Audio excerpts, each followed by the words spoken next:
Okay, one of my husband's friends has requested that we make a video on how to make chicken fried steak, and this is much like you make fried chicken as well, or much like I make fried chicken as well. So we are going to have Crisco. We're going to add some of this, and it's in solid form, so it looks like this. I'm just going to put that in our skillet. I put a couple big scoops of that in there. Now, like I said, this is solid, so you'll need to get your fire on low and get it solidified. We have 3 eggs here, and we're just going to beat those until they're good and beat up, and we are going to dip our meat in that. We're going to pour about maybe 2 cups, 3 cups, somewhere in there, of flour in our bowl. We're going to put plenty of salt in there, about enough to make it look like it snowed on top. And we are going to do just some black pepper. That looks like a lot, but it's not once you get it mixed up.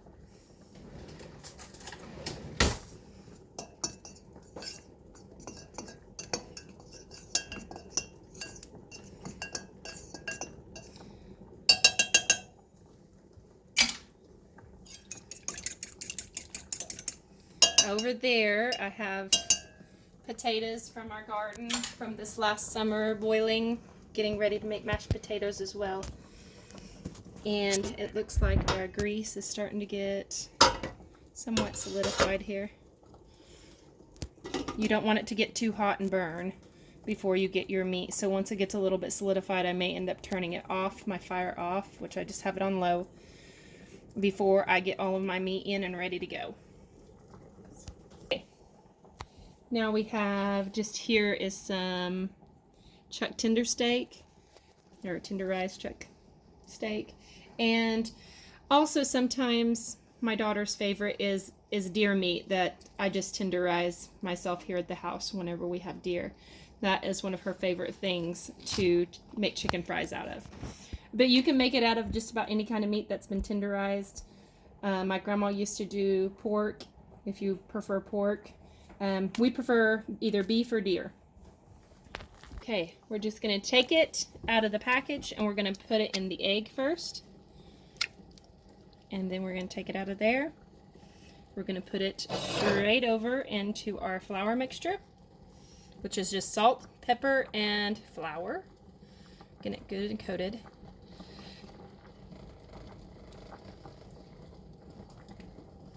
And then we're going to take our lid off, and we are going to just put it straight over into here. And if you can do this without making a mess, you're better than me. Okay, this is all the chicken fries whenever we get them in the pan, and it's still kind of simmering. Our grease is hot, but not like burning hot. It's not going to create any type of a fire.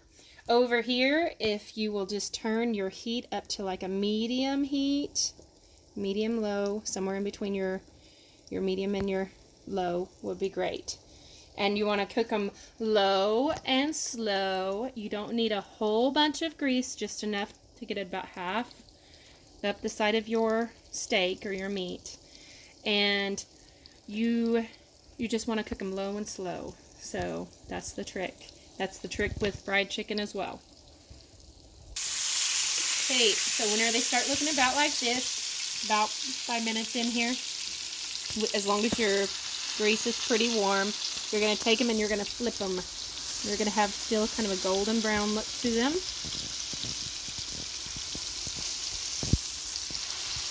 Like that.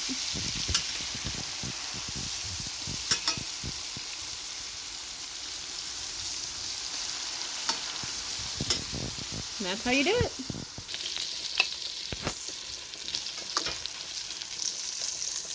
Once you get them done on both sides all the way through and they're nice and brown, like this one is, and this one, We are just going to leave all the crispies and the crunchies in there. And leave the grease in there. Pop this in here to keep it warm. And we're going to take that mixture, that flour mixture, and we're going to pour a little bit in there. And then we're going to take our spoon, and we are going to just get that mixed around in there. You don't want to pour too much, but you want to get enough that all the grease can get soaked up in that flour mixture.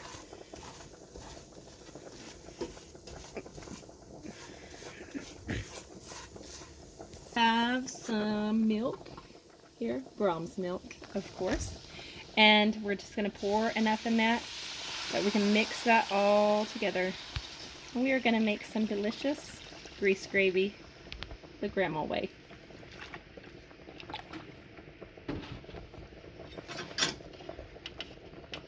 Now, gravy is something that you don't want to leave by itself. You kind of have to stand over it. You have to mix in your flour mixture. You want to kind of get it broke up with a fork.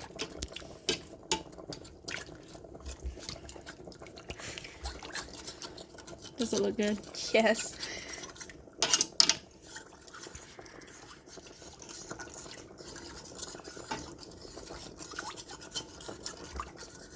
And then you want to make sure that you keep it stirred on the bottom so that it doesn't get clumpy and so that it gets nice and done. Whoops. Splashed it out.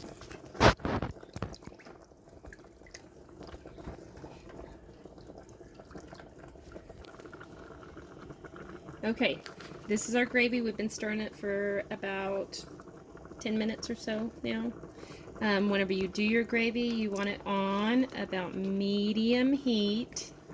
Maybe a little bit higher than what you cooked your chicken fries on. But you don't want it to get too hot too fast, or else your gravy will be really runny. And you want it somewhat thickened. So we're going to keep stirring, and whenever we get it just a little bit thicker, we're going to stop and we're going to let it set. We're going to turn our fire off. So if you stop stirring and it starts to bubble, kind of like this, you see it? It'll start to bubble like this. You're almost there. So keep stirring just a little bit longer and it'll start to thicken up. Okay, it will come to a boil like this that you cannot stir it down, which is called a rolling boil. And that, it means that your gravy's probably thick enough. It's not solid, but it's still a little runny, but it's not too runny. So it's like gravy consistency. And so that means that we're done. We're going to set this off to the side, put our lid on, and we're going to turn our fire off. And I'm going to leave it like this because my husband is still outside working and we want our meal to stay hot. Our potatoes are just about done, I think. They've been boiling while I've been cooking my meat, and they are tender enough that I can just poke a fork right through them, which means they're ready to mash. So we're going to drain those off and we're going to mash them, and I'll show you how I do my mashed potatoes. Okay, if you haven't seen a pot like this, I like these because they have a pour spout on either side, and you have a lid that has a fine pour spout, or on the opposite side it has a larger hole so that you can pour more out at once. I love it for mashed potatoes because I can just put the lid on and I can pour it over my sink, pour all the excess water out, and then I can mash away. Okay, I'm just going to mash these all up, and then I am going to add milk to it. Please don't ask me measurements in the comments because I honestly don't know. I just do it by eye. That's how my grandma always did it. That's how my dad always did it. That's how my mom always did it, and that's how I do it.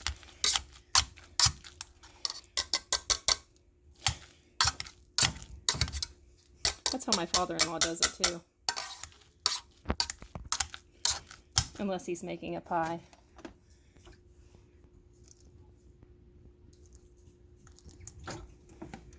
My daughter's shaking her head at me.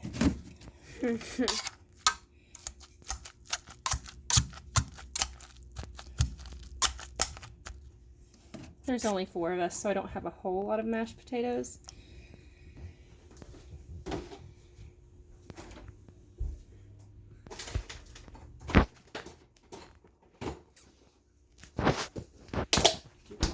I'm going to add just a little bit of butter to it. Finish mashing it up. And I'm going to transfer this into a bowl for supper. Or not. Maybe we'll just spoon it out of here. I don't know. Probably so, huh, Mags?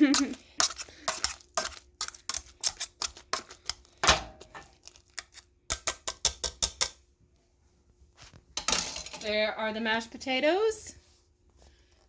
Okay, so for supper with our meal, we're going to have pickled beets, which are from our garden. And we're also going to have canned green beans, also from our garden from this summer. And this meal is my husband's Valentine meal. So it is a meal that you can fix for your sweetheart. Okay, so here is the finished meal. It's my husband's Valentine dinner. So I hope that helped all of you who want to know how to make chicken fries and gravy and just a good meal for your family. So anyway, happy Valentine's Day. We will talk to you later. Maggie, anything you want to say? Hit that like button and subscribe. Okay. Bye.